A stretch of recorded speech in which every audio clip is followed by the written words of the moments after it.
Right on track to be famous. All I'm saying is I hope that you collect bangers. Cause I got these bangers, all you strings to get motivation.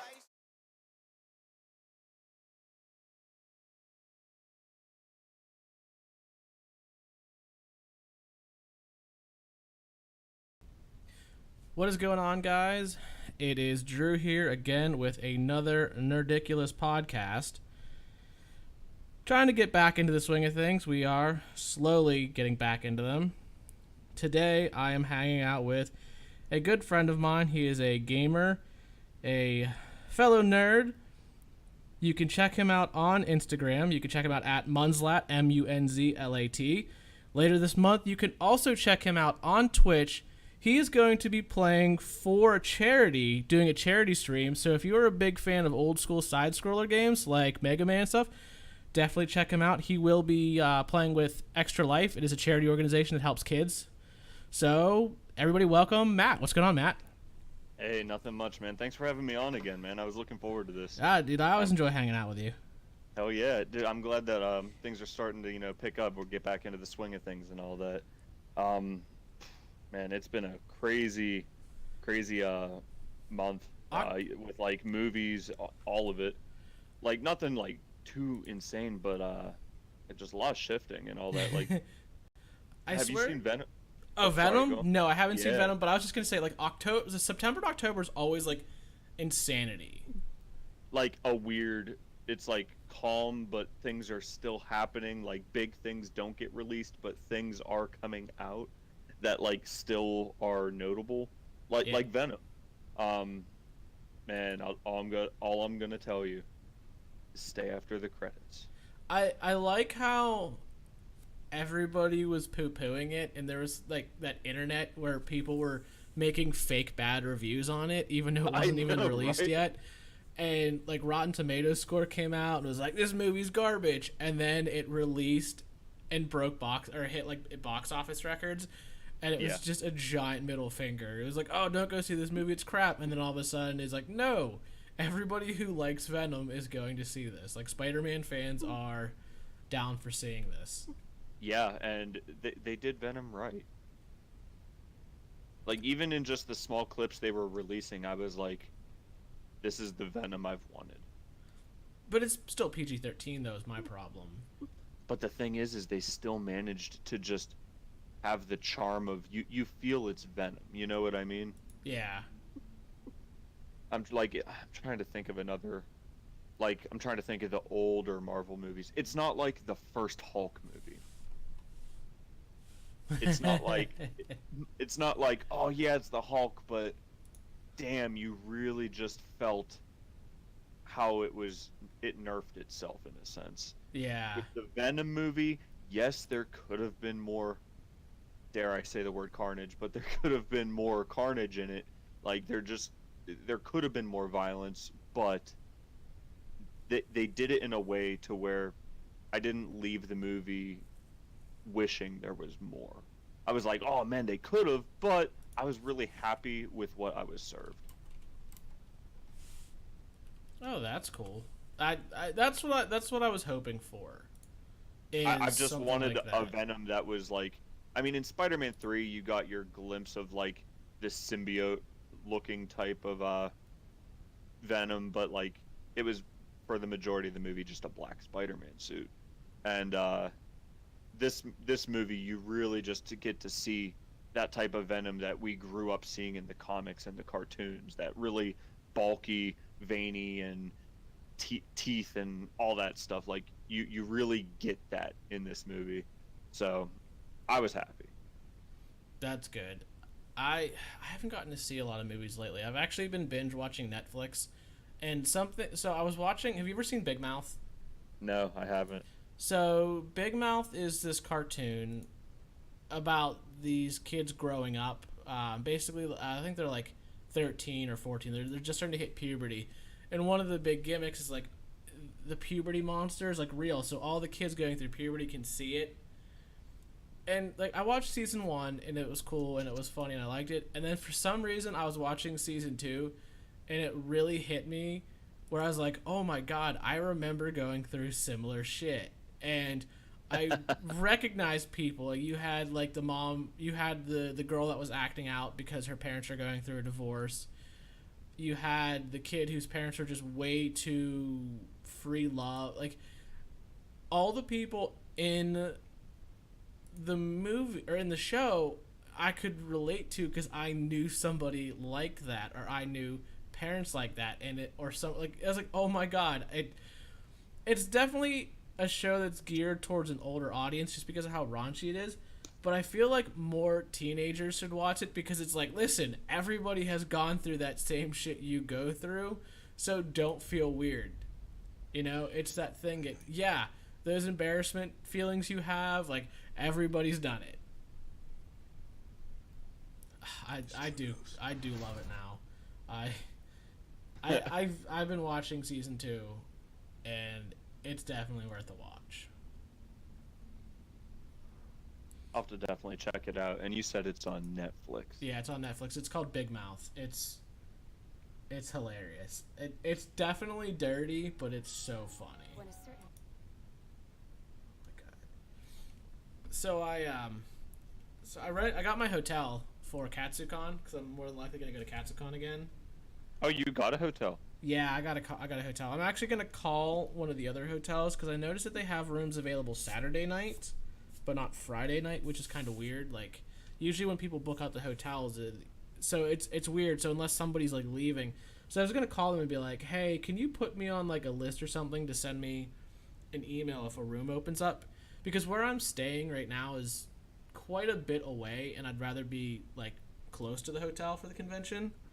But the other thing I noticed is I for people I talked to, I think the hotels went up like $100 this year from last year. Really? I talked to somebody else who isn't even staying on that little island or whatever you want to call it, that little peninsula. He's staying, I think, in Virginia, and he said his hotel even went up $80 from where it was last year. And like that gripes me so hard. Like, I hate it because I realize the hotels think, well, we know people are coming to this convention and they have to stay close, so they will pay the prices. But at the same time, you know you're going to sell those rooms out. So why do you have to keep jacking up the price? I know you want to make more and more money, that's the goal. But also at the same time, you're alienating yourself in a way because some people are going to say, well, then I'll just stay a half hour away. I'll stay 15, 20 minutes away at a hotel. And I think for me and 5 people, when we stayed last year, it was like $180 a person. Which wasn't too bad. But still, I think the 3 nights we were there or whatever, it was like $1,000. And I can't imagine what the cost is staying at the Gaylord. I think if you spend 3 nights, it's probably close to $1,500. So you got to be packing people in the room. Just have like 6 people stay and split it. So it's like Colossal. Yeah, but there's no water park, so that's kind of the downside. There's no water park.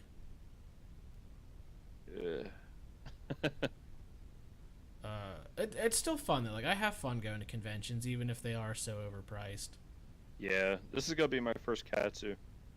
It's so here's the thing about KatsuCon.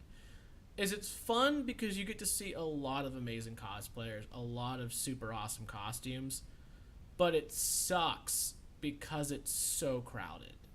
It's so hard to walk through. It's so hard to see stuff. I think my problem is I spend most of KatsuCon walking around in costume or walking around taking photos of people in costume. But the other thing you run into, and I've talked to professional photographers, is you'll have these people, these photographers that will set up in an area, and God forbid you want to do photos there. They'll box you out. And I know that they've tried to poo-poo that, but you'll have some people that'll set up in an area, and if you want to take photos in that area, God help you. Yeah. So it's kind of a dog eat dog amongst the photographers, where, you know, some will actively, like, you know, try to make shit hell for you if you try to take photos. I don't like that. Yeah, and the other thing is it's hard to do photos because there's so many people. Like, I want to go do photos. Like, I wanted to go do some professional photo shoots while I was there, like take pictures, or what I call professional. I don't think I'm a professional, but like do some photo shoots. But it's so hard because there's so many people doing photo shoots, and all the best spots are always just packed. Like, it's become so funny how there's that that mezzanine area up top. I mean, I'm sure you've seen the pictures where they're underneath that little mezzanine thing, the white picket fence background that you always see. Oh yeah. That's like the hottest commodity to take pictures in, because so many people, it's so iconic for Katsucon to get your picture there that everybody is going for it. But what's really funny is I actually managed to get a quick photo shoot there because it was, I think, 10 or 11 o'clock at night, and my friend really wanted to get her photos done there. She wanted to do some photos, so we walked up there, and there was a group doing photos, and they left, and we were standing there, and I didn't see anybody walk over like they were going to go next. I'm like, just go now. And I just jumped in. And it was probably a messed up thing to do. But I said it was like 10 o'clock at night, and nobody was moving forward as they were filing out. So I figured everybody's just kind of waiting around, and, well, if it opens up, we'll take it, you know? And not to mention, you can't really call dibs on that stuff, you know? That's the one thing is if someone were to be like, hey, this is our spot. Like, I'm a professional photographer. It's like, man, everybody wants to take pictures there. And we only spent, like, 5 minutes, maybe. Like, we were in and out. Yeah, so I had a couple other because poses. it doesn't take long if you know the poses you want to do. Yeah, she was doing a Sith. Oh, well, yeah. You fancy, you know, things with the lightsaber, good to go. Yeah. But I still have fun there. The prices are so outrageous for the hotels. The price of the con's not bad. I think it's like $75 or something for a ticket. I can't remember. It's not bad. It's not too overpriced for a ticket. And I've never gone to any of the panels. I don't think I've ever really sat in more than a handful of panels when I go to conventions. And they're usually panels of, like, friends. Yeah. I'm the same way. I rarely ever go to panels. But there is a lot to see. The vending hall has a ton of stuff. The artist alley has a ton of stuff. And if you just want to go to see all the really cool costumes and network, it's a good place to go. Like, if you want to network, Katsucon is the best, especially because I would say it's the first one of the year, really. Yeah, February. Yeah. So it's definitely good for networking, getting to meet, especially if you want to see some of your favorite cosplayers. That's your best bet, because the most of them are going to be at Katsu. That's kind of the opener for everyone. I have my target set on that. Yeah. I don't know. I just want to go to a bunch of conventions, have fun, network people. Just relax and get away. Oh, definitely, man. The getaway is what really... I love it. I mean, I love the atmosphere and community that conventions have, too. I can go on and on for how much I can praise just how people are at conventions versus daily life. But the getaway is definitely something that's addicting. Oh, yeah. Did you see the Spider-Man in... What's the new Spider-Man trailer? The new animated Spider-Man? Oh, Enter the Spider-Verse. Yeah. Yeah. What do you think? So I get the joke of Spider-Pig, but I still hated Spider-Pig. I loved the rest of it. I liked the Miles Morales angle where all the other Spider-Man and Spider-Women come into Miles Morales' universe. I don't know, just the whole Spider-Pig. I was okay with the Japanese girl that wasn't really Spider-Man, but she'd built a robot that was Spider-Man, I guess, from the trailer. Okay. I was cool with that because I thought that was clever, but I get that Spider-Pig does exist. Or I can't remember what his real name is. I just call him Spider-Pig. I wasn't a fan of it. Yeah, I wasn't either. But I'm trying to remember the actual name. Yeah, I thought it goes to show how little I cared for that. I get that they were trying to make it a bit sillier, but Spider-Ham is what he's called. Okay. And I get there's kind of a joke aspect to it, but I really wish they wouldn't have. Of the things they could have skipped Spider-Pig or Spider-Ham. I thought it was going to feel like a real universe with Spider-Gwen, the multiple iterations of Spider-Man, and then, hey, we should add Spider-Ham. This will be funny, and it just, what actually was a kicker is his first appearance was in 1983. Really? So Spider-Ham's been around longer than I have. Damn. I didn't know he was like that nostalgic. Yeah. I think it's... I swear... It's funny when you think about it, though. I had this weird thought the other day. It's like... the whole anthropomorphic character has been around forever. Mm-hmm. And I'm guessing the Spider-Man comics, or the Spider-Ham, it is a universe of animals. Because I'm looking at one of the... Because his name's Peter Porker. Captain America is a cat. The Hulk looks like a donkey. Yeah, Yeah, so in that universe, they're animals, I guess. Interesting. I like the trailer, all in all. Regardless, I'll more than likely watch it or go see it. Mysterious powers are born. But I just, Spider-Ham.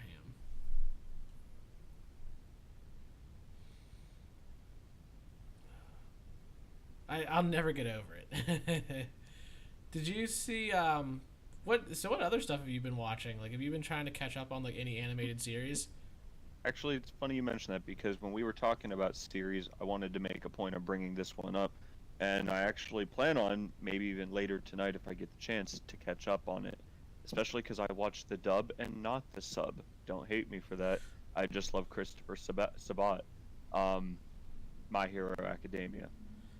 I hate that argument. I got into that argument with a friend because she is a big subtitle person. One friend is too. To which my reply was, but if I'm watching the subtitled version, I have to read the subtitles because I don't speak Japanese. Mm-hmm. So that takes away from me watching what's going on the screen because I'm sitting there reading the words coming across the screen, and you could be missing something going across the screen. But also at the same time, I tend to multitask a lot and do other stuff. Same here, dude. I'm either working on cosplay or I'm doing design work for Munslet or even just tinkering with something, you know? Yeah, a lot of the time I'm watching something. I'm working on one of my books, working on a short story, 3D modeling something. A lot of the time I spend 3D modeling, I have something up in my second screen, just background noise. Hell, if I'm down in the shop working on props, I have my tablet open and I have something on to drown out the silence. Yep. And I don't want to have to stop and try to read the conversation, but I just want to be able to hear it. But I will have to say, I think the voice acting for the Japanese version is better. Oh, it's definitely good. But I think, like, I like Bakugo's American voice more. Yeah. But that I finished watching season 3 already of My Hero Academia. Okay, I haven't yet. It hurts so much because I wanted them to like keep pushing, but they just said, "Hey, season 4 coming soon," and it hurts because I know it's gonna be so long away. Mm-hmm. But this is where you have your time to watch and catch up on other things. Yeah, I watched. I actually binge watched all of Disenchantment. Okay. And it's funny. It's definitely worth watching. If you liked Futurama or The Simpsons, if you're into that style, you'll really like Disenchantment. Especially if you like Futurama. If you really like Futurama, you'll really like Disenchantment, because it's pretty much medieval Futurama, just with shenanigans and everything. Okay. I'll have to check that out. Disenchantment. Yeah. They've been trying to reboot a lot of stuff lately. You ever hear about how Reboot is getting a reboot? Yeah. That breaks my soul because of how cheesy and cheap it was, like that animation. Knowing how badly animated that show was, and at the time we had the impression this is the greatest thing ever. It's 3D, you know, this is the first real animated series. It's all three-dimensional, you know, CGI kind of, you know, computer animated. And now you look at it and you're just thinking, this is rough. Oh, you know, what was I just watched? Oh, you know what? I was just with a friend, and remember Bionicles, the Lego kits? Do you remember the little disc that you were able to get, and you were able to pop it into your computer, and you were able to watch those little 3D animated cutscenes? Those mini discs that never took off. I'm not even kidding you, though. Like, watch those cutscenes. Anyone who's even listening to us right now, watch those cutscenes. They are animated superb. Like, you got to think of the time that they came out and the fact that they were just Lego kits. Yeah. Just launched Lego kits, by the way. They didn't even really have a big foundation like they had for a few years. Like, this is back when the original 6 Toa were released, and that was it. I think maybe they had the Scorpions released by then too, or whatever. But like, those animated cutscenes were done fantastic. Like just watch them. You'll be like, wow, like that's really good for that time. And then you look at Reboot, which was a television series. These Lego kits were just those CGI things were just for fun and like extra content for us as kids. But this actual TV series, it was abysmal. Even as a kid, I remember thinking, like, I wasn't holding it to a standard at the time, like, oh man, that's animated bad. But even as a kid, I was able to recognize they move very Nintendo 64 character like. Yeah. You know what I mean? And it's insane, especially looking back at how it's animated. I was just a big fan of how after CDs and DVDs came out, someone had the idea, we should make them smaller. And that never took off. I remember you'd always see them randomly on something and be like, oh, hey, here's this bonus content on this micro CD. And everyone just looked at it and threw it away. They were like, oh, that's cute. Yeah. I'm glad it never took off. Hey, do you know what would be better than CDs? Smaller CDs. Smeedies. You know what I always thought was going to take off for a while, but it didn't, because I think cloud technology came too quickly in streaming. I was honestly waiting for the day, and Nintendo did this, for them to switch from CDs to SD cards or USB drives. So instead of renting DVDs with movies on them, we start renting SD cards or USB drives. So you go to Netflix and get the new Suicide Squad movie, and it would come on an SD card or on a thumb drive. That's what I thought was going to be next.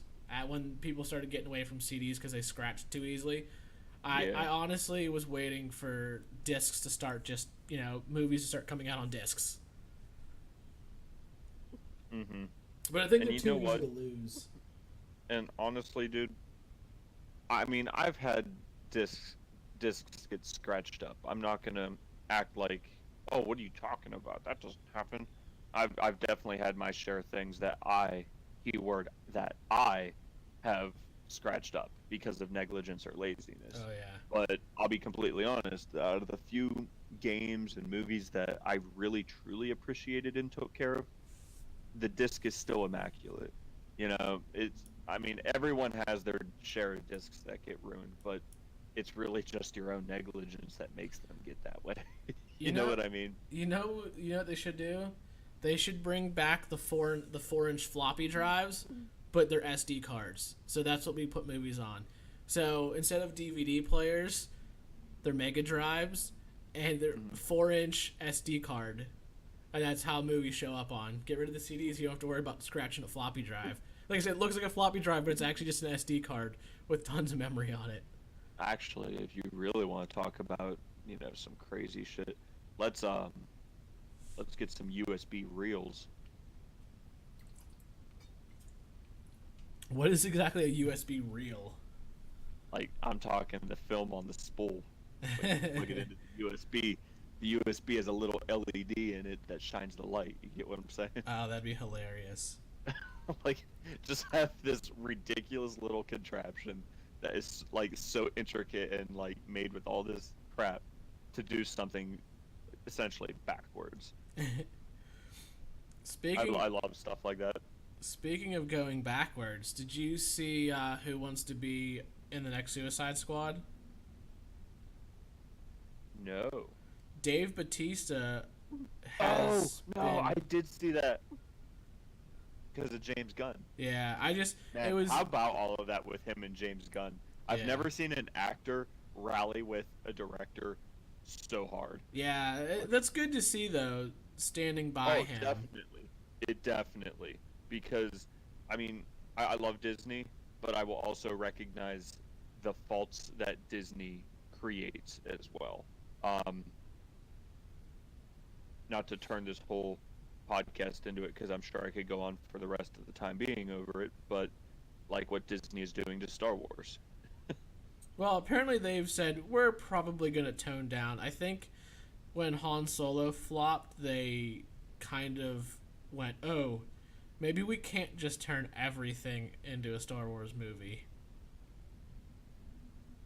The problem is they were just turning things into movies that we weren't asking for. People wanted Boba Fett, which I agree that that's a very tricky movie to make. That's a lot of uncharted territory if you're how Disney is and how they go with it, because there's definitely a lot of stuff out there that fans have talked about that they would like for a movie, but like chances of them really doing it that way, come on. I think the problem with doing a Mandalorian movie, or at least a Boba Fett movie, is there's no real face, no real voice to Boba Fett for the most part. Where with Vader, he had a very distinctive voice. You saw him a lot. Han Solo, very distinctive face. Now, granted, like I said, Vader, he didn't have a face, but very distinctive. Where Boba Fett wasn't really focused that much. It was kind of, here's a little bit of Boba Fett, here's a little bit of Boba Fett, here's Boba Fett getting eaten. And usually getting shit on. So I think it'd be easier to do what they're doing with the Mandalorian show, because they're doing a TV series called The Mandalorian. Okay, real quick, I want to mention one other one, and then I'm going to get back to that Mandalorian. People wanted an Obi-Wan movie. No one asked for Solo. Yeah. People wanted Obi-Wan. And it was very, very apparent. I don't know why. That I don't get it. I think because, again, there was more screen time for Han. He was a big focal point, where Obi-Wan was kind of he was there, but he wasn't. He was a supporting character. Absolutely. And you are absolutely right. But the problem is if, even though he's a supporting character, if you go on the internet and you simply look up what there's just more chatter of, it's just so easy to tell the fans wanted more Obi-Wan instead of Solo. I mean, I know a lot of people were hyped for Solo, don't get me wrong. I'm not saying Solo was a bad movie either. I just know that people really wanted an Obi-Wan movie. People really wanted that, like, they want to see Ewan McGregor again. He's the perfect age to now do that age of Obi-Wan. You know what I mean? Yeah. Like stars are aligned, like no pun intended. You know, like I really wanted an Obi-Wan film, but to go along the lines of Obi-Wan and Tatooine and all that, especially because of that set photo of that Mandalorian, looks like he's on a planet like that. Holy shit, I love that armor. Oh yeah, I know, right? I want to make that armor so bad. Somebody posted a meme that was it was along the lines of some convention next year, and it was just all that Mandalorian. Like the Homer, like when people do the meme where Homer's sitting by himself and everybody else is, yeah, Bowsette. Like Bowsette. It was a picture of Homer, and but it had Facebook or Twitter over, like it had the Twitter logo over his face, and then all the other people were Bowsette pictures. I think that's where the joke was, is come next year's conventions, all you're going to see is that Mandalorian. No, absolutely. But it's such badass looking armor. Like, it's the first time that you really saw some badass looking Mandalorian armor. Like, Boba Fett's is cool flashy. And all. Yeah, oh yeah, absolutely. I mean, I'm not saying Boba Fett is flashy either, but I love how everything with this guy is just brown and desert-like. Yeah. Especially because the Mandalorian armor I was going to make that I never got around to was always going to be sort of that color scheme. So like to see this, I'm hyped because it kind of looks like what I always wanted to make. I think what resonates with me is it looks less like a jumpsuit with some shielding put on, and more like, hey, this is armor. I don't know what it is, but it looks more armory than Boba Fett's did in a way. I think it's just because of how the plates are rounded and shaped a little bit more. There's a little bit more three-dimension, where a lot of the traditional Mandalorian plates are pretty flat looking. Mm-hmm. I think that's what it is. His armor looks more rounded. I'm actually looking at pictures right now. I'm gonna compare.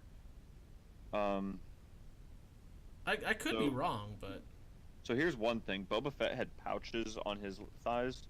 This guy actually has thigh armor, which I kind of like. I like the big thigh armor, and the shoulders are bigger too. Yeah, it's something about it spoke to me, and that's why I wanted to do it. Although I don't know if I want to do it brown. I think I want to.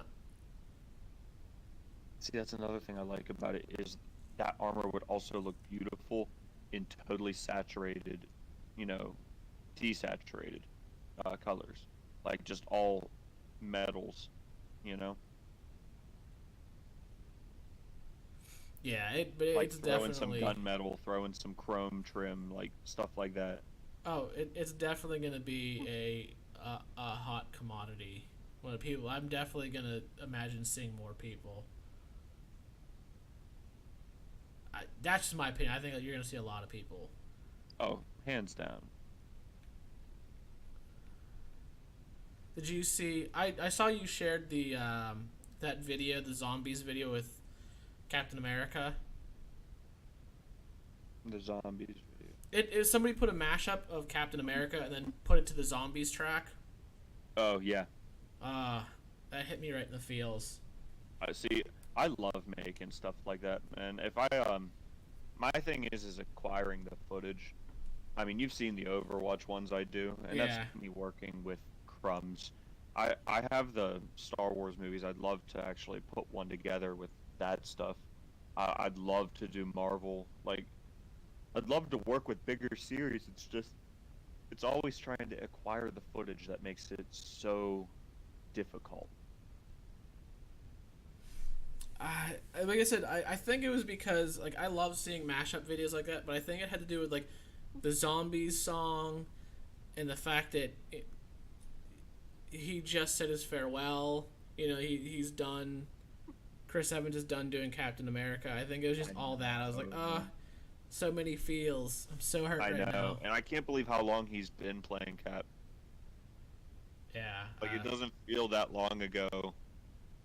that I went to go see the first Avenger. Yeah, but I understand it's like 2011, right? Yeah.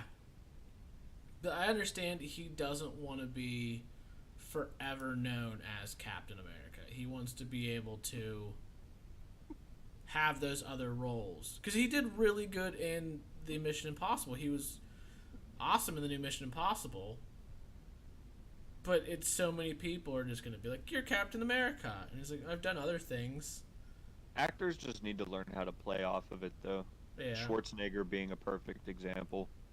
Look at the laundry list of roles he's played. Now, granted, a lot of them are pretty similar. Yeah. But they're also very different in ways, though. And that never stopped him. You know what I mean? And, you know, I've actually been really happy with, in his older age, he's really branched out to other roles. Really? Every movie I ever see is like, I'm a badass. I'm badass. Oh, no, don't get me wrong. He's definitely gone back to those roots. And I think it's because it's amazing to see him as old as he is now still doing it. But Yeah. for a little bit there, I know the movie flopped, but I enjoyed it because it was so weird to see him in not an action-like role, but that Maggie movie where his daughter got infected with the zombie virus.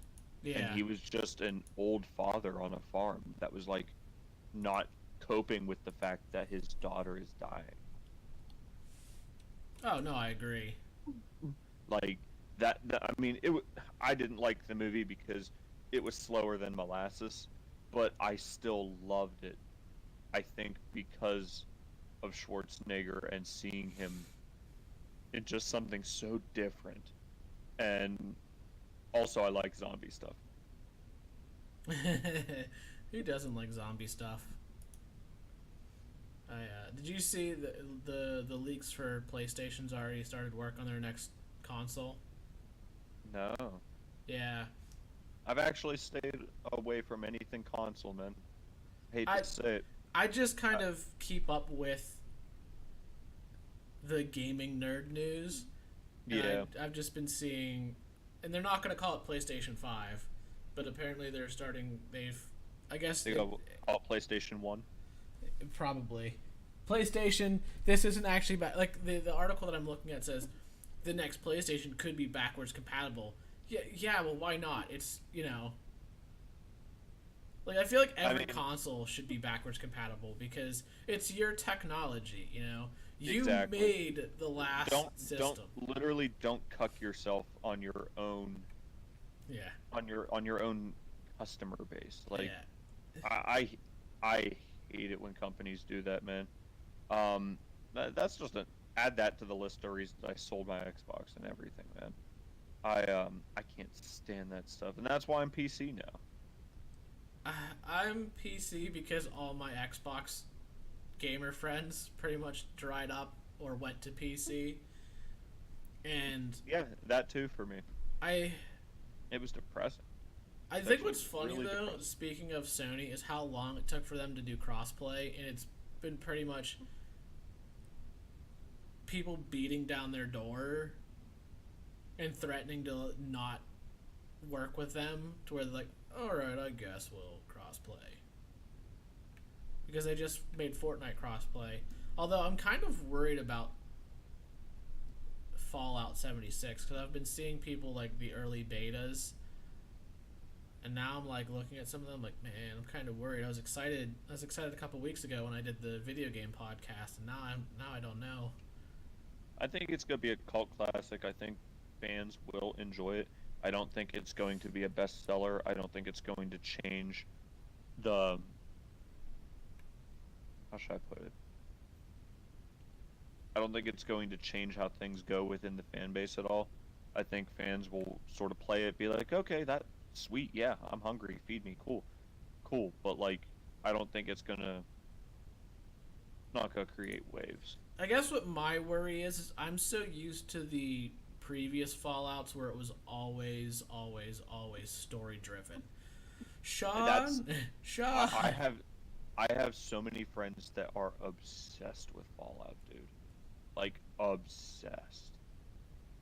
Like spent the $300+ getting the Hot Toys figure, and they have all the life-size props that they sell. Like, I mean, and not just one friend. I have multiple that are this big into it. So I shouldn't tell you about the life-size pit boy that I have. That's what they have that too. They even have custom-made ones that actually have a screen put in that like a prop builder made and stuff. Not even the one that they did officially release or anything. Yeah, like, I would definitely spend money to have one that actually worked. Yeah, and they have like it's crazy, and what you just said about the story-driven part is what all of them have said too, and that right there shows me that I have friends across the board, friends that don't even know each other, that are all saying the same thing. Worried about story. Exactly. Yes, precisely that. And that's where I think things are going to get fans flustered. Bless you. Excuse me. But, bless myself. What the hell am I doing, man? It's been a week, but you only knew, man. If you only knew. But that's what that's what I'm hearing across the board, and I definitely think it's going to trip a little bit in the beginning, but I'm curious to see how it goes. I'm not that big of a Fallout fan myself. I appreciate it. I love the post-apocalyptic survival, Elder Scrolls, if you will, but like I've never personally sat down and really dove into the series. Me either. I haven't dove into too much either. I am very big into the apocalyptic. I do like medieval style stuff though too. Like Witcher, I really love Witcher games. My buddies Alex and my buddy Matt, they both are really well. You know Alex, Retrograde Collectibles. Oh yeah. Him and my buddy Matt from CVS, they're both really into The Witcher. That every time I'm seeing either of them, at some point we're talking about The Witcher, or more, they're talking about it, and I'm listening because I haven't played them. Like I said, it's been so much fun playing Witcher. It's so replayable. I think that's the one thing as I was talking. I like the replay value. I like games that are story driven, and I also like games that you can affect the outcome of the story. So if you're a shitty person in the game ends badly. You know? Like Fable. Yeah. Fable will always be one of those kind of, oh my god, did you help everybody and do good stuff? Well then, this is the good happy ending where everyone lives happily ever after. Were you selfish and did a lot of bad things? Well, nobody likes you and you're an outcast now. That's the kind of stuff I enjoy. Yeah, no, I mean, I like that too, but it's been a long time since I've really been able to get into a game like that. I think it's because I don't really have the time. Yeah, I think that's part of the problem is just a lot of those stories require so much time and effort. Like you're just putting so much into those. That's actually why I watch a lot of games rather than buy them and play them myself, because it really comes down to the story that I'm into.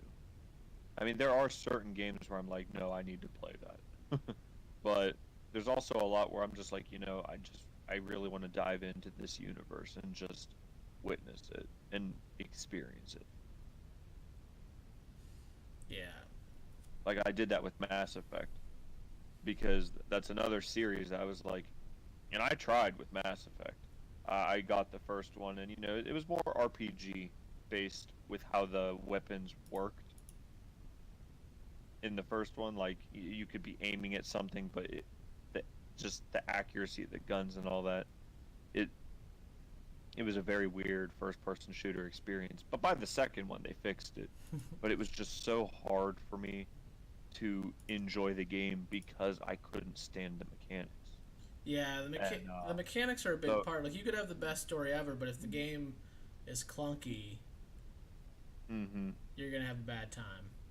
But see, it also depends on the clunkiness too, because like, I mean, I can get over clunkiness in a game. I mean, look at one of the games that I highly preach about time and time again. It's probably one of the worst tank controls. I actually no, I take that back. It's probably one of the most rigid tank control games for the PlayStation 1, and that's Mega Man Legends. I mean, in Mega Man Legends 2, they totally fixed it. Because in Legends 2, you can actually use the analogs. In the first one, you can't. That game came out before they adapted that. So you have to use the D-pad and the R1 and R2 buttons. So, like, I mean, certain games with the clunkiness, if the clunkiness is done right, or if the game plays in a way that complements that clunkiness, it can work. But with back to Mass Effect though, and the bullets are going crazy fast. You got enemies diving behind cover, some charging at you, and it's frustrating. You know what I mean? Yeah. I was telling one of my friends the other day, I was like, I had an idea for a video game that I wanted to make. Okay. So, along the lines of, have you ever played Escape from Tarkov? No. So, Escape from Tarkov is kind of like a survival game. Well, it is a survival game. You jump into an area with your guns, and you can get supplies, more guns, weapons, and other people will spawn into the game too. So you can do a whole lot of stuff. Now the kicker is though, if you go in, say, fully kitted, you've got the best body armor, the best guns that are fully kitted out, and you die, all that stuff's gone. Whoever killed you just collected that stuff. Now you can get insurance on the stuff, so you can get some money back. But whatever you go into the map with, you lose if you die.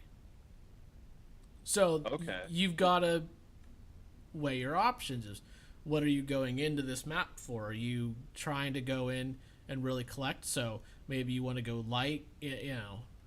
So there's a lot of aspect, because you could go in light, you know, just real cheap guns, get a couple kills, and load out with a whole bunch of stuff from the other people you killed. But the opposite, you could go in fully kitted to do like a group run and get shredded and now all your gear's gone. But I wanted to do something survival-esque with zombies. So there is like a solo story mode where you can jump into areas, loot, to get supplies, to get weapons, to get guns, to get odd and end stuff, to build more money, to build up your safe haven. So you almost Fallout in a way where you, claim this area and you build to get better. But then there's a battle royale aspect where everybody can just jump into the map and it's everybody for themselves. Instead of the traditional ring, like have you played Fortnite or Battle Royale or any of the battle royales? Unfortunately. So you know how the ring closes on you and you get like poisoned or electrocuted or zapped? Now see, I actually like that feature about that a lot. I really like how the game closes in on you. I like that too, but what I would think of is there's a ring, and when you step outside of the ring, you can get attacked by zombies. Now, the way of the game is there's zombies throughout the map, so you can have to fight off zombies. But when you're outside of that ring, you start getting swarmed by zombies, and it starts slow, so you're not taking damage, but you start getting attacked by zombies. So you can survive out there, but after a while, more and more zombies are just going to start showing up, and the fact that you're shooting them is attracting more. So where most of the games you would take damage just being outside of it, this one you'd only take damage if you get hit by zombies. So say you're, on the bottom side of the map because the game decided to close at the other end, you can kind of work with your team to stay alive. Because part of the problem is you'll have people that will camp the circles that, for whatever reason, somehow knew exactly where the circle was going to close, and they just, started running early where you guys were gunfighting, and they just, we're right on the edge of the circle, and we know people are going to circle this way, so let's just wait here, and they'll have to fight us, and then they'll get hit by the circle, and they'll be taking damage from us and the circle.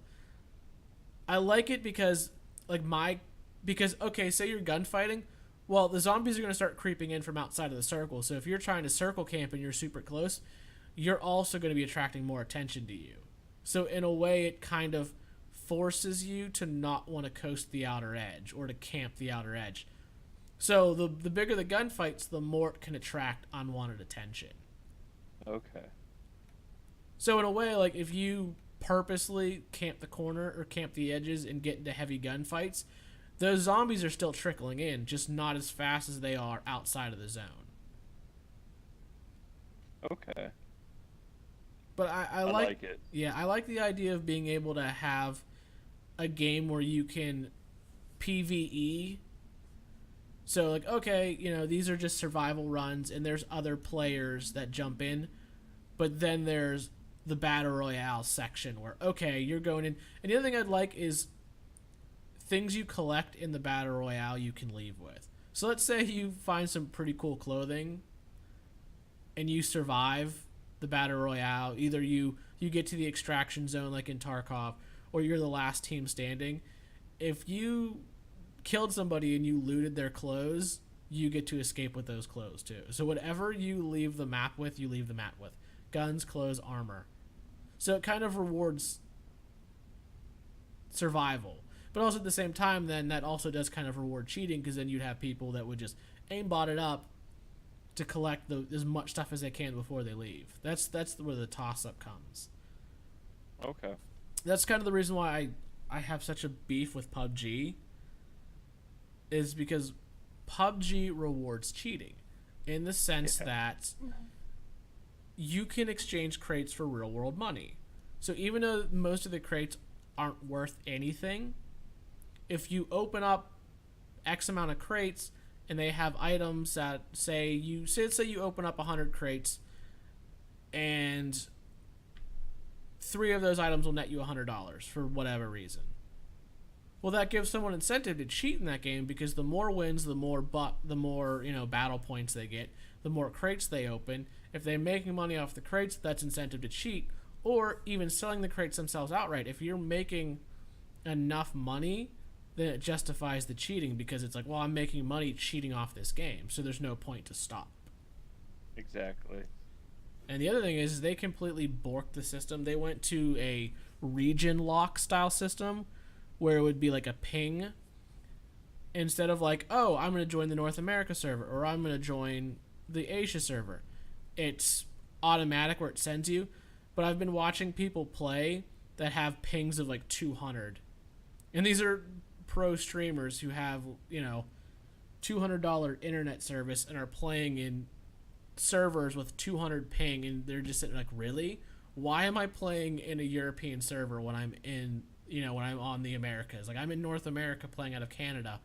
Why am I in a European server with 200 ping? Why am I not in a North America server with 10 ping? Exactly. So basically they were like, we're going to make the matchmaking better, and they made it worse.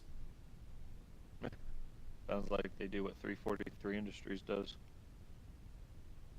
Well, they could do what was it? Gearbox did. Did you hear about that? What did they do? Dare I ask? Oh, so apparently Gearbox... I might know and just not be thinking about it. It turned out that the reason why they haven't really come out with much in the late is because they almost went bankrupt. Because apparently one of the people they hired was skimming money, or what do you want to call that? Embezzling money.